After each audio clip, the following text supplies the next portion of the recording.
Hello, as the music starts fading, I think it's time for us to get started. First things first, I know people, just need a moment to kind of sign up. So while we're waiting for people to join, let's just ask everyone where they are calling in from today. So please, in the chat, it's also a good opportunity for us to try whether the chat works. In the chat, please put in where you're calling in from today. Be lovely to see. Right, and I should be able to see that then. Let's have a look. Right, let's see. Chat. Yay, yes, I see. The chat's coming in. That's what I want.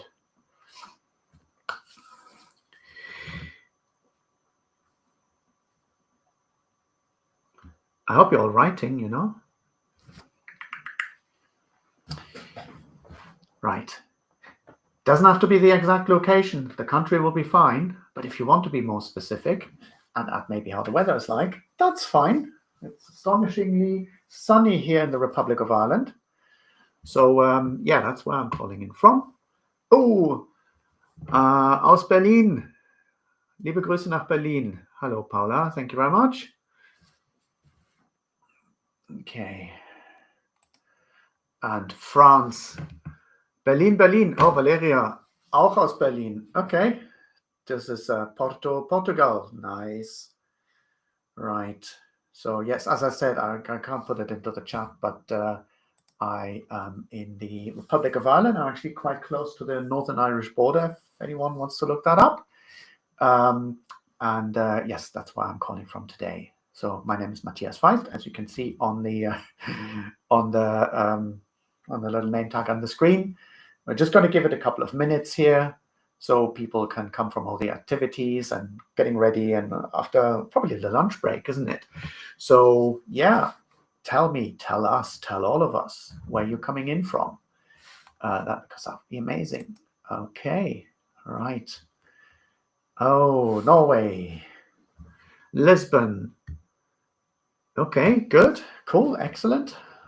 The more the merrier, and from more people as Matthias isn't technically from Ireland. I am from Germany, German by design, British by necessity, and I live in the Republic of Ireland, which is actually my fourth country that I'm living in. So in terms of the international experience that you will all share in many ways, that's very much a story of my life. I have been working in this field for nigh to 30 years now.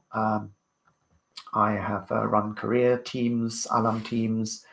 I've been involved in education, specifically business education, for 25 years in the United Kingdom mostly, but also kind of a little bit further afield and abroad. And yes, I have now been working in EdTech. I've been working alongside software developers worldwide. So that international global perspective, that is actually one of the biggest kind of unique selling propositions that you have to offer as well to the kind of world of work. That is really important to me, because I have gone through this experience multiple times in my life, kind of moving from country to country and actually continent to continent as well. Right, it is 5 past. Last call. Anyone who's just joined, where are you joining us from today? Just put it into the chat. By the way, questions as well throughout the session, please put into the chat, because the chat I can see, and I can start putting your response, picking up and responding to your question here. Right, I think I need to see I need to see the title slide first. Excellent, there it is. Thank you very much. And if there is now people are coming in. Portugal is strong today. I see that. Are you by chance all at the same business school? I assume that goes for the Berlin contingent as well. So yes, keep typing in your location. Keep typing in any comments, any questions. Feel free at any point in time. I'd rather have you ask me a question during the presentation than trying to hold on to it until the end.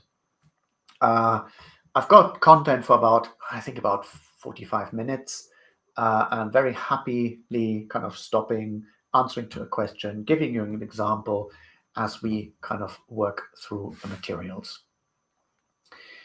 But without further ado, let's get going. So, big topic really, career and life design beyond graduation. Couldn't be bigger. That means that what we're going to talk about is an overview in many ways. It is an overview of the time mostly that happens between you here at the fair, hopefully getting the opportunity to secure a role, and into your new role. And that is, hello Law, hello to France. And that is kind of that, they call it a liminal space, where you're not like one thing yet and not yet the other.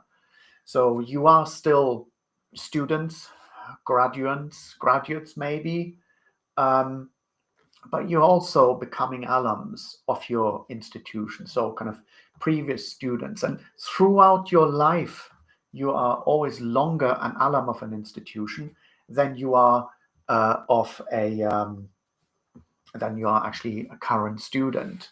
So while your identity might be quite strongly associated with your current institution and maybe a previous one, and that's helpful, which is something we'll be picking up on alum associations later, it's also a transient state, and you will become, well, you will be for the most time of your life, an alum of your alma mater. Alum meaning alumna, alumnae, and alumni. Alum just works, covers everyone. So we're going to talk about a lot of important stuff for all of us. And I know that there are quite a few of you who will have already kind of a lot of experience. So I'll try at points in my talk to refer to kind of recent career starters and experienced hires. So I will make a kind of comment verbally if I think the approaches you should take might differ, or the approaches, kind of the issues you'll be facing might be different. So I'm trying to keep this topic relevant for kind of both of you, whether you're starting out or looking to make a career shift. And career and life design beyond graduation, as I said, is a big topic. So this talk is accompanied by a guide of, I think it's 3 or 4 PDFs now, in which the topics that I'll be discussing here will be more kind of discussed in detail. So what I'll do is I'll give you the commentary on the learning materials that you can pull up. And I see that there's quite some bright lighting here on me. Let me just make sure that, here we go, that I'm not doused in bright light here. I'm still a little bit. That's that pesky sun I was talking about. Right, that's better. Okay, good. So this guide that we created is specifically for hired alums, designed to help you leverage your skills and network to advance your careers, focusing on flexible design approaches rather than traditional career planning. And I'll get into what I think the difference is.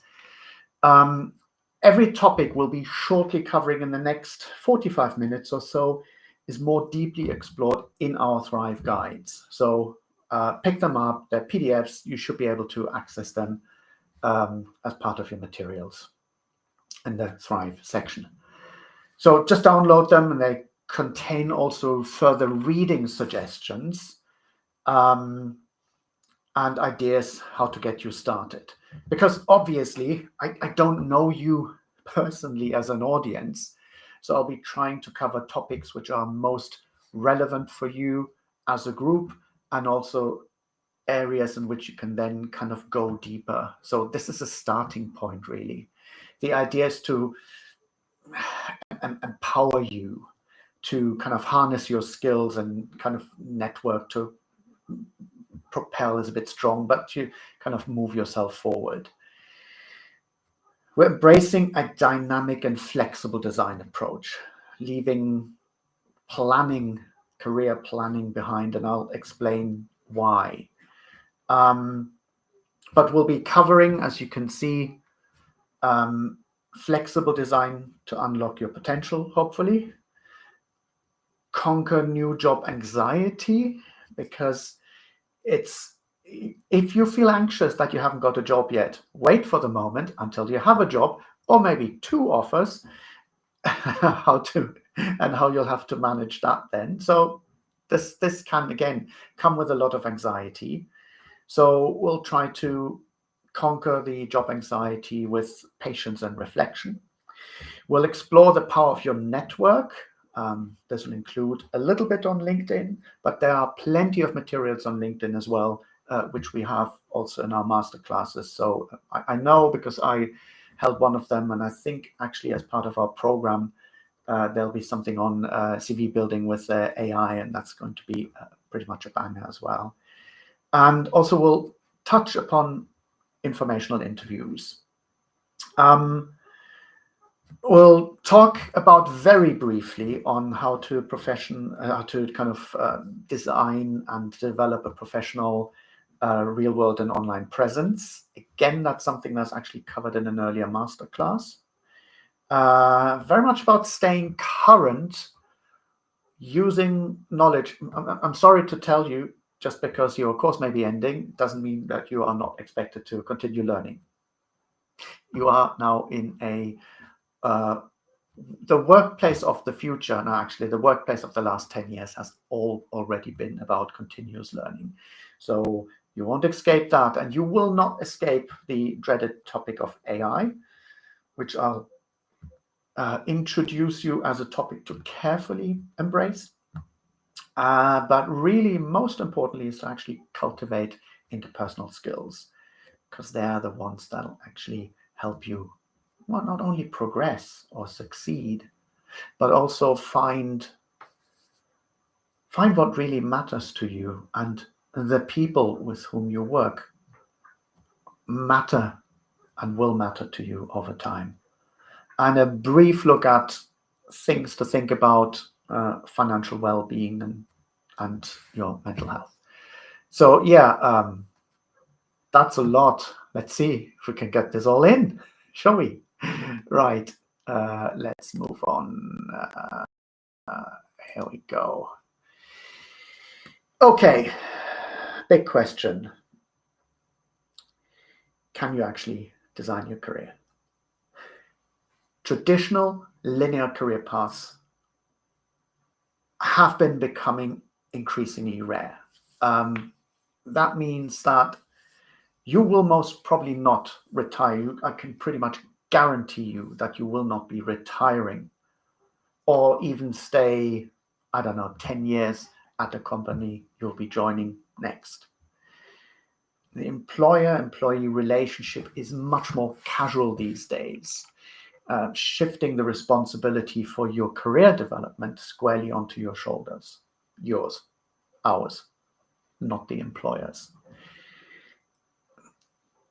Which means classic forms of career planning, as maybe, well, my parent generation, possibly yours, will still have experienced to a certain extent, doesn't really work anymore.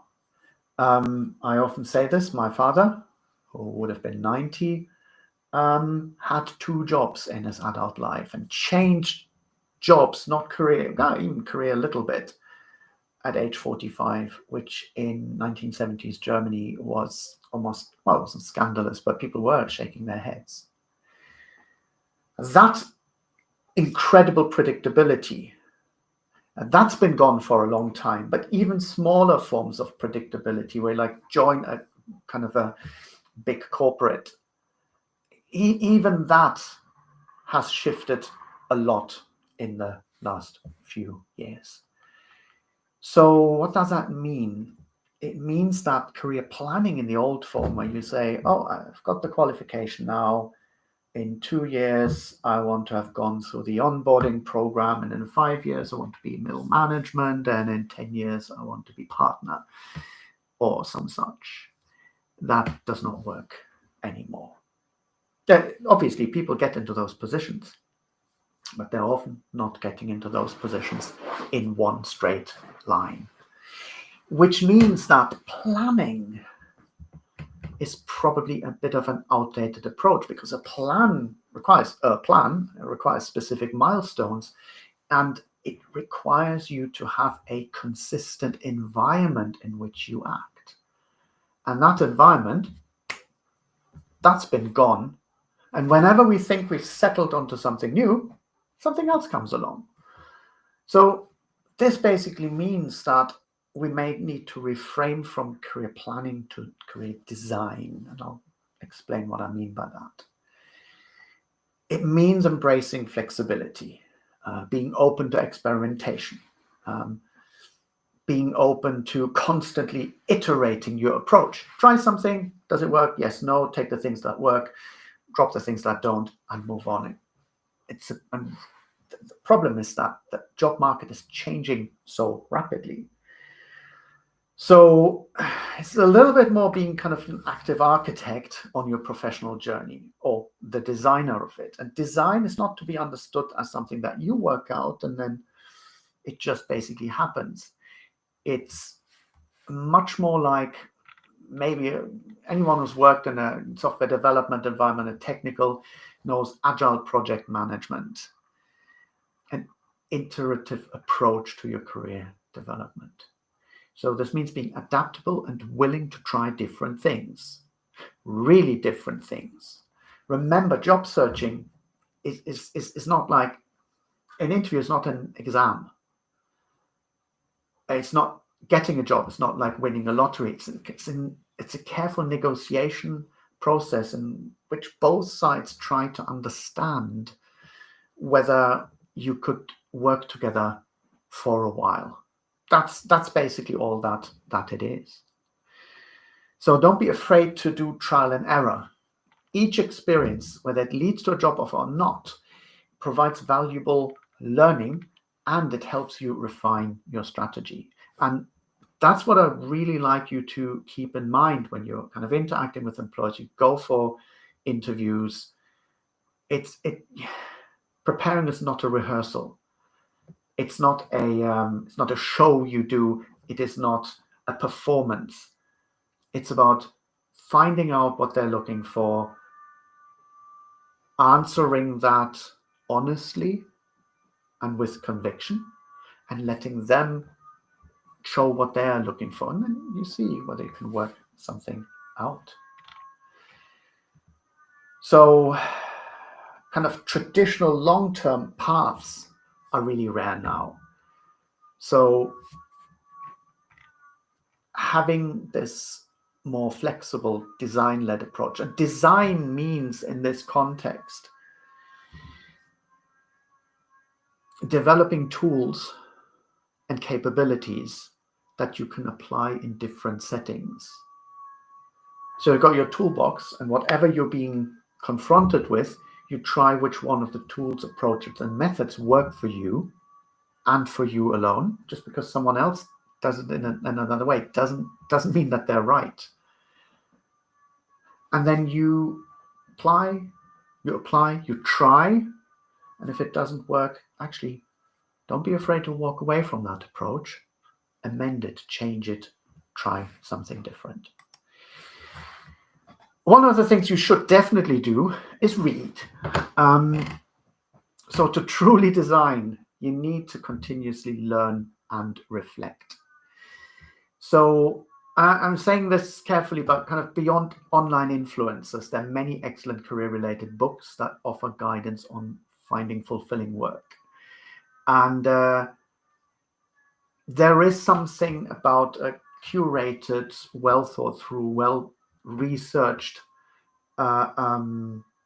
knowledge package in the form of a book that will. Oh, I see a question is coming in. I understand that you're trying, Piyush. Understand that you're trying to say that the environment has changed. Yes, it's also changing. And it will change. I may have to amend what I'm saying in like a year's time. We need to be more agile. Well, I don't know how agile you are. You may already be practicing this, but generally, yes, we will have to be more agile than we were in the past.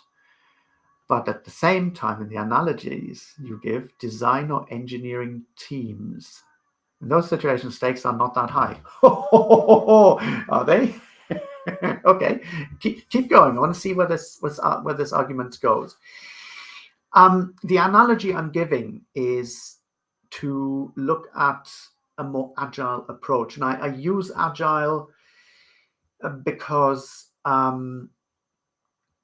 okay. I think I understand what you mean. Let me formulate it. So if I use examples, or do you have any books, resources that you recommend? Oh yes, I do. That they're on there. I'll get to that. I'll show you the books.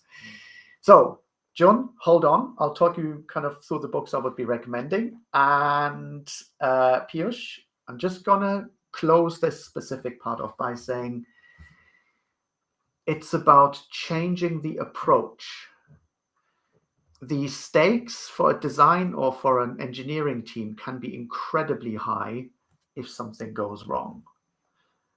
But the classic waterfall approach, where you kind of work towards a specific aim, where you put everything in place and then kind of work off milestones, tend not to work in an environment that doesn't, in the end, require you to, like, I don't know, build a bridge or shoot a rocket into space.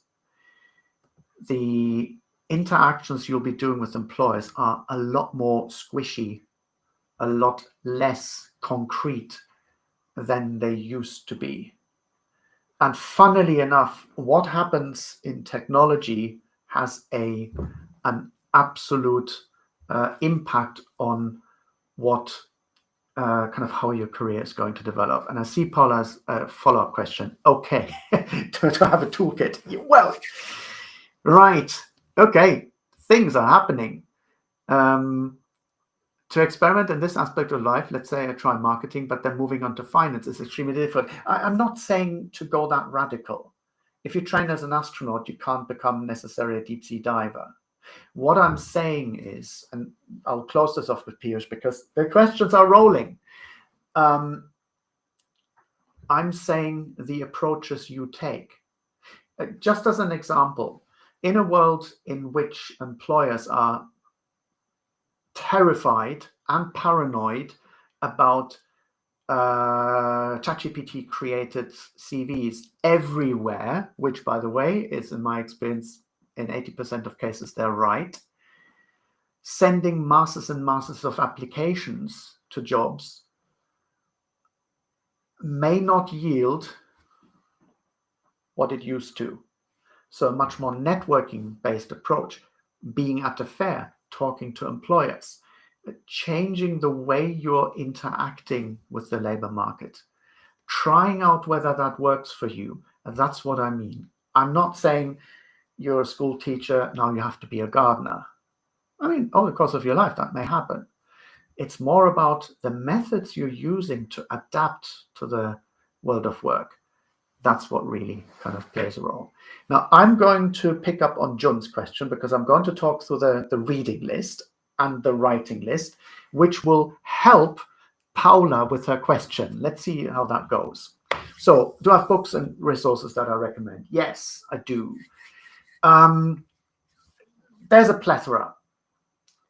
I'm not going to go for YouTube channels or social media accounts because I actually want you to a certain extent go back to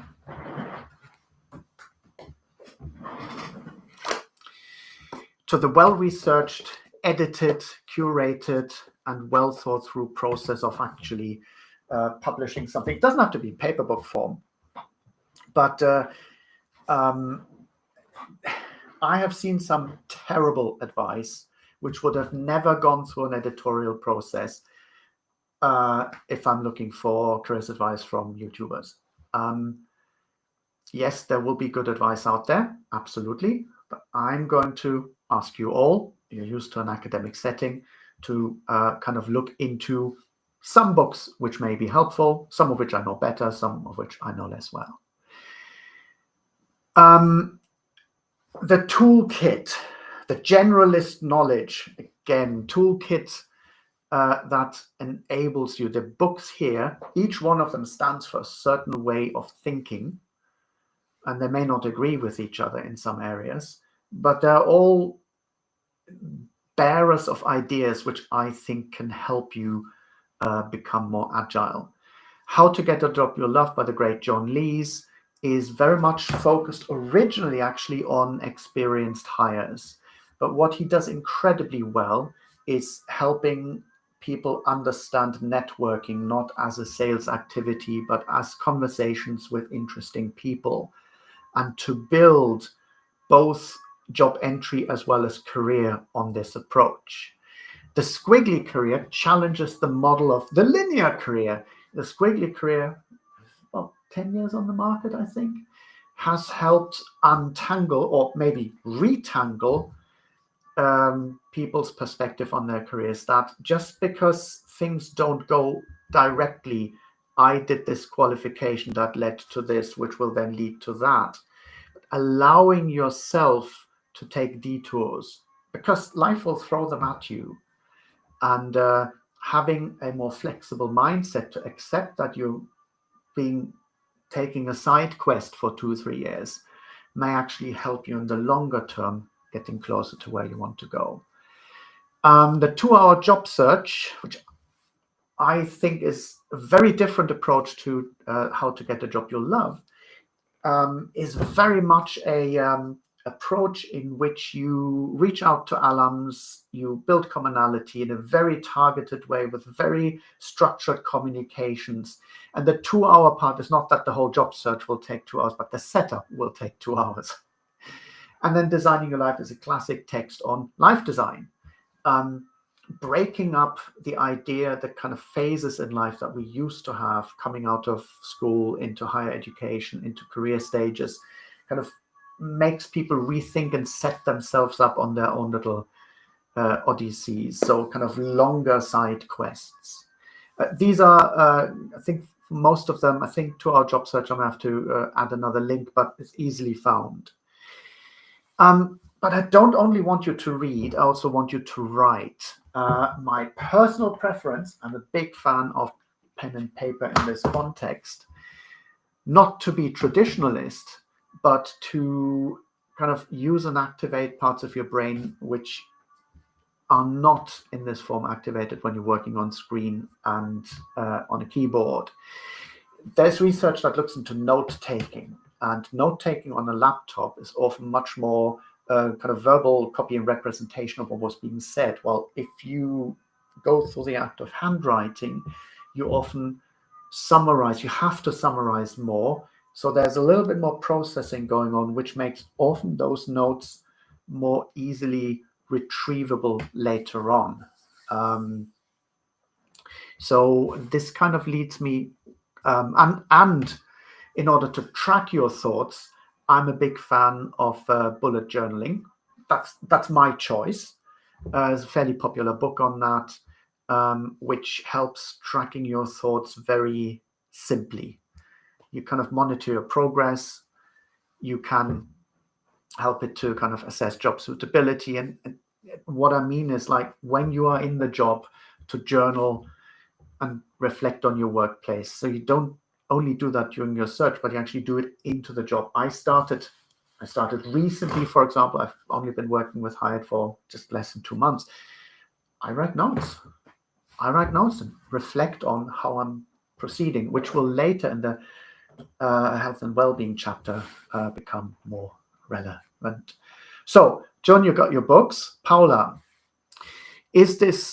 do I think it's good to have a more generalist knowledge? No, I cannot make that generalization. There are areas, looking at actuarial science, anything kind of really deep finance, for example, where specialism really counts. It's sometimes quite hard for a generalist to be hired. It's often then easier for a generalist to adapt to a new workplace, even if it requires specialization, because you can go deep. You're all on, well, I think the majority of you will be on master's level programs. A good chunk of that will help you to reflect and understand.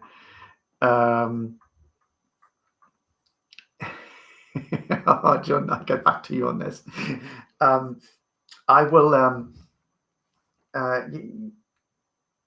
You will be able to. You will have learned as part of your education to work yourself into new and different models later as you go through your career. And there is no you're finished with your education. You will be learning for the rest of your professional life.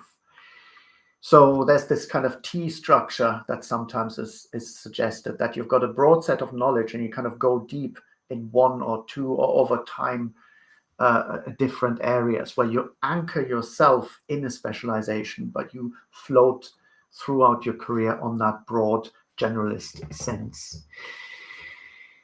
Hold on to your thought, John. I'll get to it. I think I've said what I wanted to say about reading and writing.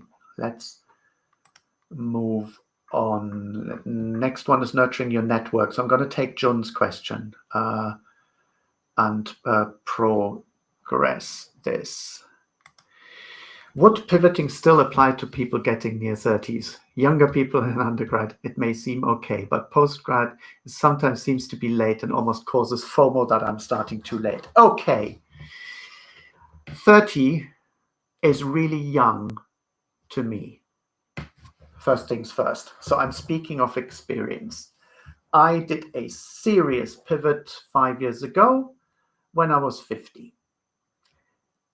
30 is a young in terms of your whole career. That's why I'm asking you to be agile. I developed I never really developed a kind of clear, straight career pathway. Mine was always a little bit squiggly, but I kind of established myself for best part of 20 years within UK higher education in the kind of careers placements and alum field, suit and everything, tie and senior management and board level member at an academic institution.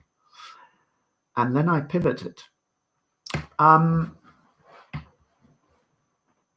because I wanted, and also because I saw the opportunity to make those pivots. John, the kind of the problem that I pointed to at earlier on is that companies will not lead you through career paths. Large corporates will take you in and they may treat you well for a very long time. But I have I've run a unit once that was basically looking strongly into and made a lot of experience with people around late 40s who were dropped by their companies because the company was changing in a way that they thought that these people were redundant. And we helped them in my team to help them understand and pivot under the not because they wanted to, because they had to. Pivoting, John, you will have to do throughout your life, professional life. You don't have to seek it out, but you will have to learn the flexibility and agility to deal with it when it's necessary. So if you're worried about getting to 30 and still being able to pivot, that's good, because if you still can, you don't have to seek the pivots, but you have to seek out opportunities or challenges which will require you to pivot. I'm going to go through, so I'm trying to close this. I hope it closes FOMO. Yeah, I know, but relax. You have so many more years ahead of you. And the world of work, from my perspective, has been just getting more interesting over the last few years. But if you're reaching your 30s, you probably have about 40 years to go. That's longer working than you have been alive. The world of work in 30 years will be so different, so much more different than the early 2000s, when I was reading articles about all those jobs that didn't exist yet, but which everyone would have by 2015. And lo and behold, there they came. So let's talk about probably your strongest asset, especially when it comes to dealing with pivots. So go straight into Jun's and Paula's question, because the toolkit isn't just things you can do or know. It's also very much about whom you're doing it with. Your business school network, in particular, obviously, is incredibly valuable and should be actively nurtured. And I assume most of you will be in business school settings, but generally, look at your peers, fellow alums. Don't let those connections fade. From the start, cultivate them. Make a conscious effort to reach out to professors, mentors, classmates for advice, connections, and opportunities. You're not mining them for jobs. What you're doing is making sure as you graduate and you drift apart, that you connect to each other. You're all in your little life rafts, and I would want you to kind of pull some rope in between so you don't drift apart too much, because that way you're actually building a little bit of a more stable structure. If you're seeking stability, which organizations often cannot offer you anymore, it's in the people you're with in which you can create that stability. So platforms like LinkedIn, your alum associations are absolutely invaluable resources for staying connected and expanding your professional circle. Don't wait for opportunities to come to you. Proactively seek them out. Schedule virtual in-person coffee chats with people in your network now. While you are applying, while you're in the process, build those networks. And if you've got a job, same thing. Do not wait to network for the next job. Do it now, and it'll be much more. Okay.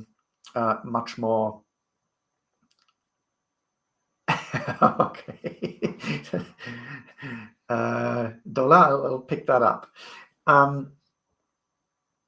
It's kind of, well, there's a widely held assumption, by the way, that more than half of jobs are never getting to the advertising stage because they are already taken by someone who was there at the right time, or chosen from a group of people who was available that the company was looking at. I remember a very experienced recruiter from the US. Punk Rock HR is her blog and video channel. Now, she said something very interesting in a talk about AI, and she basically said that a job advert is the thing that happens when the company has run out of other options to hire. I found that very interesting because it widens the places you can look. But how do you know when an opportunity comes up? Well, you know by knowing people who are in positions who may be able to tell you. But that requires you to be visible. LinkedIn is your friend in terms of visibility. So it's not only whom you can see, but who also can see you. And I'll get to that in kind of the next slide. But optimize your profile, connect to everyone you meet, and actively engage with relevant content, because that's a very different thing. 20 years ago, when social media, LinkedIn is a social media site, didn't exist, you could interact with people, but you couldn't really interact with their content, or you couldn't publish your own content in that accessible format. That has changed, and I have gotten jobs through handling content well. So your digital presence is an absolutely fundamental building block for your professional brand. Again, Go back to alumni associations, join them, go for events, job boards, mentorship programs, career advice, and so on and so forth. But also, don't just join, make demands. They want to know what you want from them. Tell them. They will often really be very adaptive to that. So nurturing your network is absolute key. Again, I'm pretty sure we've got masterclasses on this, and that's always something we can add as well. Information interviews, I'll hold this very short, is a method. John Lees talks about this in detail, but it is one networking strategy that you use in order to kind of reach out. And here's the difference for the kind of just out of undergraduate courses versus experienced hires. For career starters, begin by reaching out to your immediate circle, peers, friends, and families. Information interviews can help you find out about specific areas.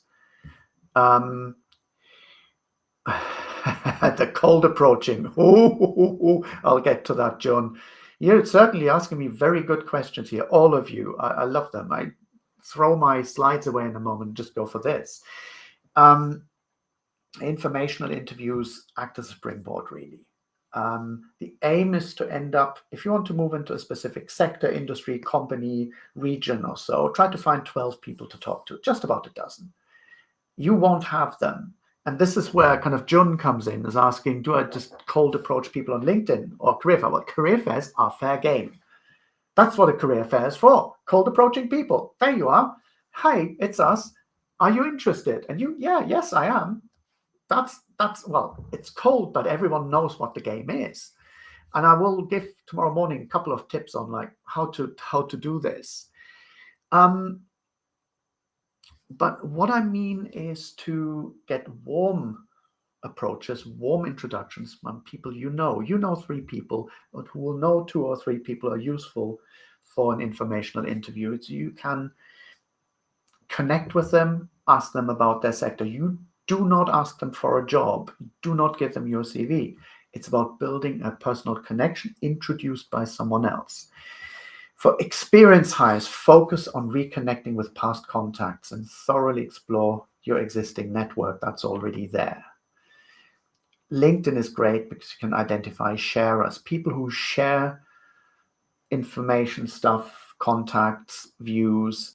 Those are people to connect to. So cold approaching is, I think, overlooking all the warm approaches that you can develop, because networking is not a sales activity. To build genuine relationships and connections, not about mining other for your gain. Avoid making people feel used or making it feel transactional. That will lead to disengagement. Focus on what you can offer others. Be patiently investing in your networks, because it does really, really pay off. I said I've got to keep these things relatively at the T stage. Dollar.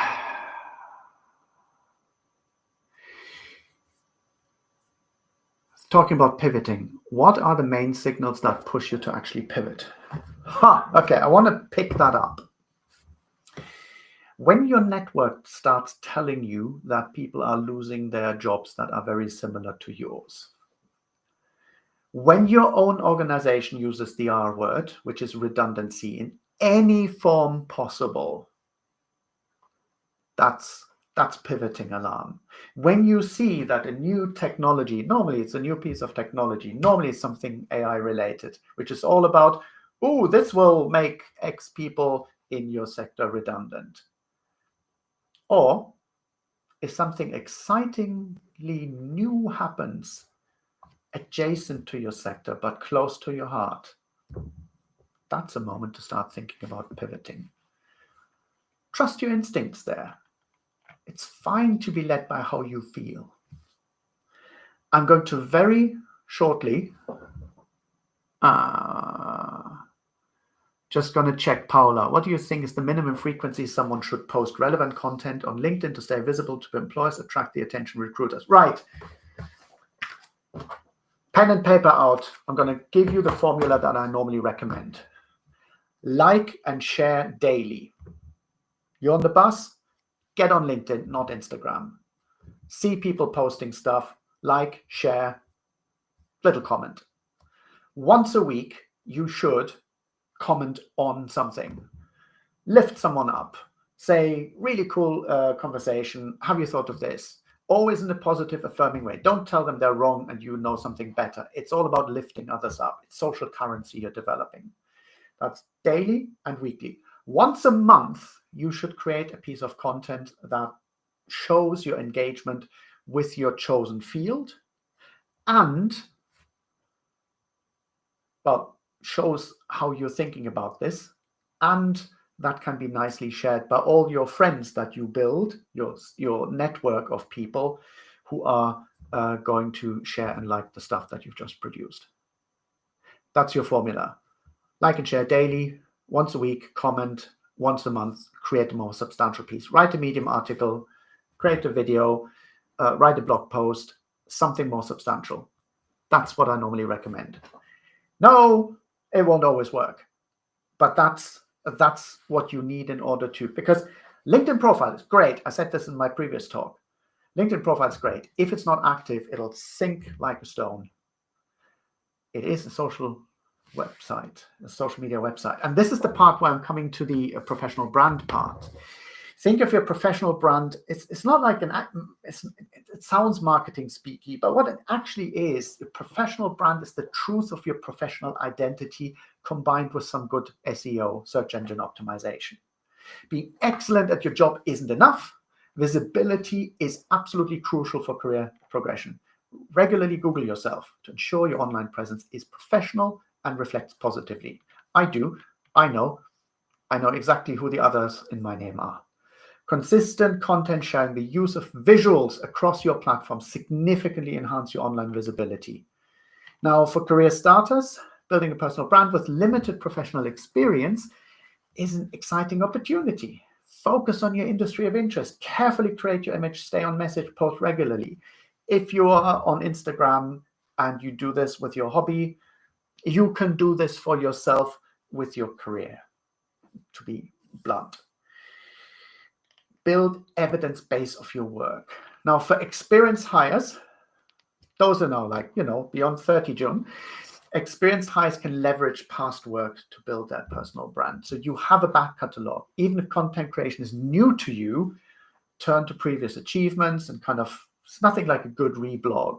Remember, visibility is absolutely key.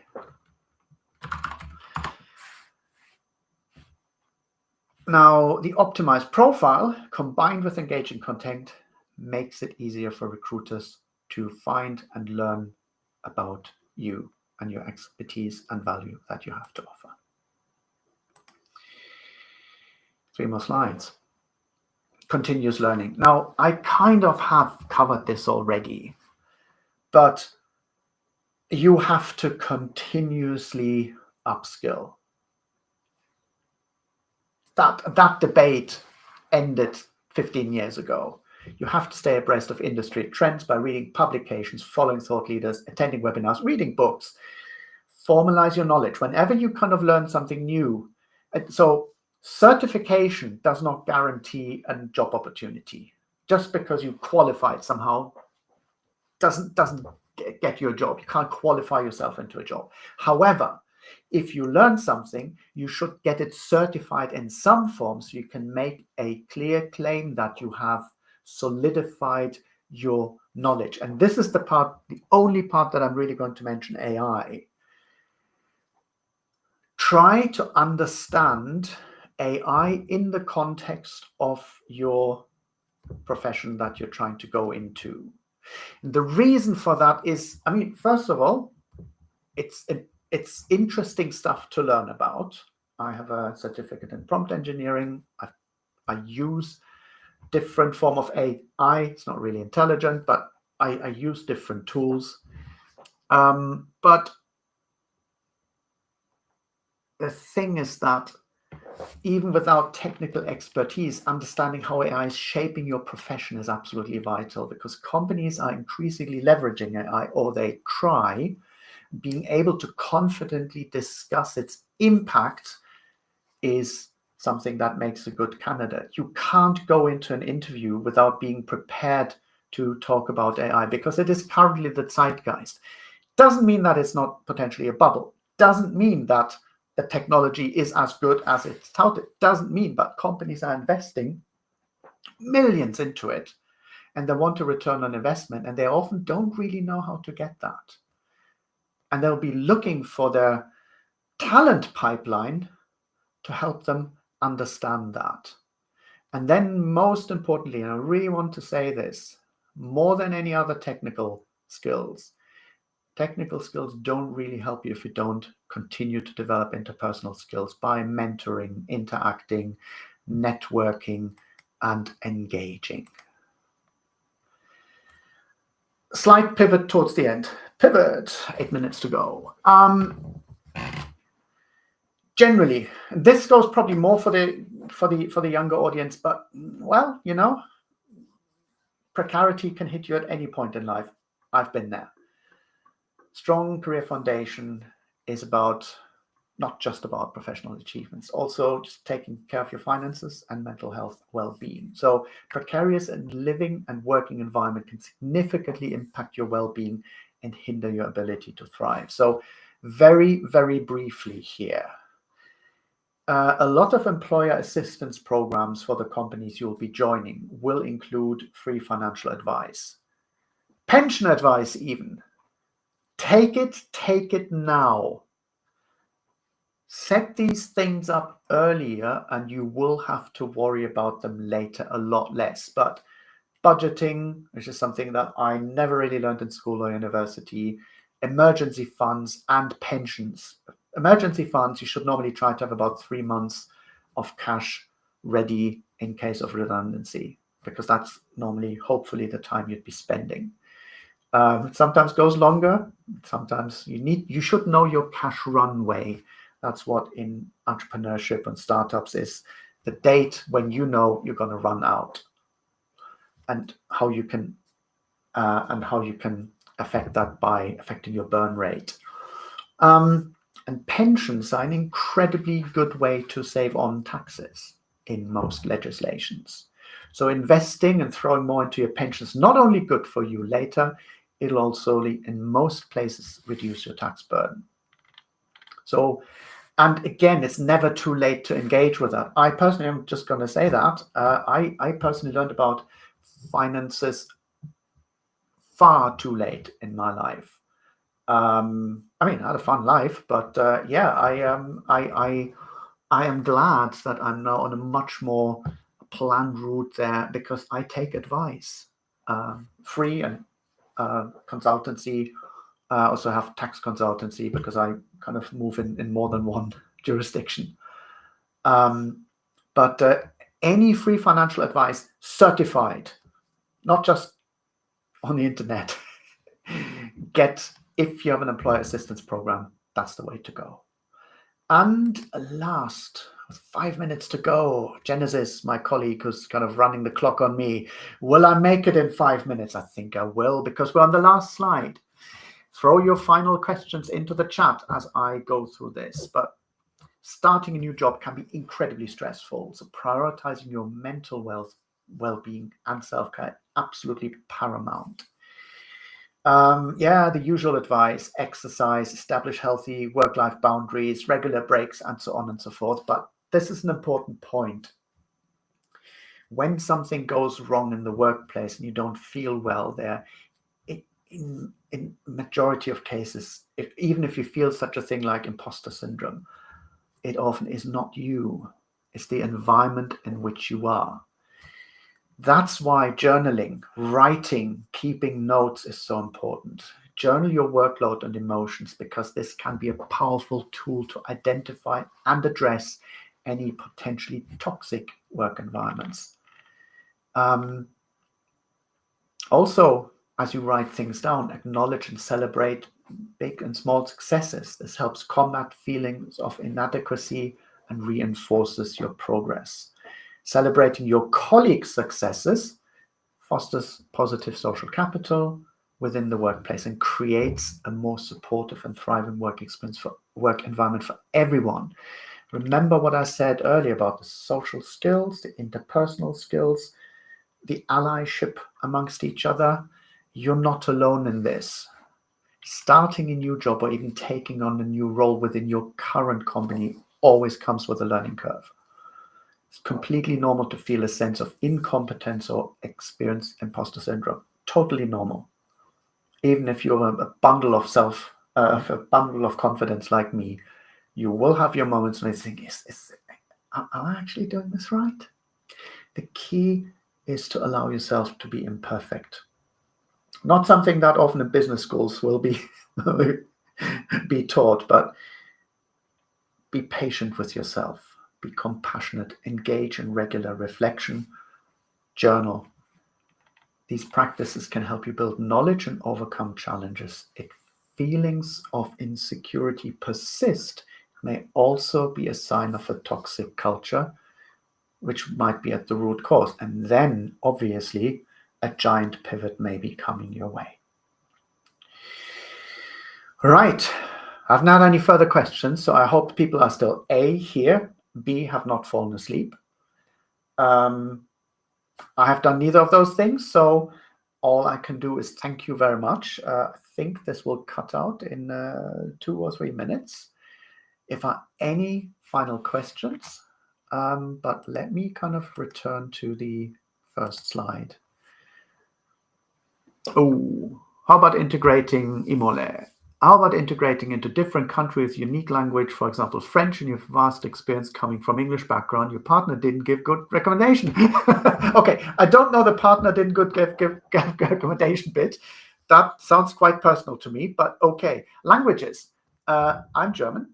I've lived and studied in Germany. I have lived and studied in Japan, very different language, the UK, and now the Republic of Ireland.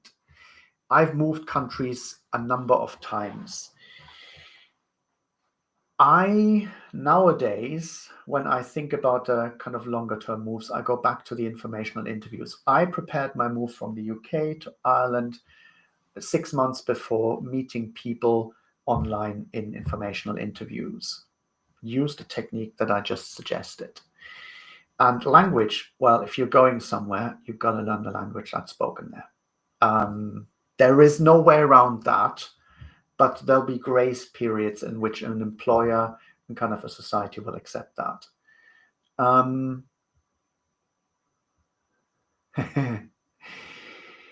Oh, goodness, John. Well,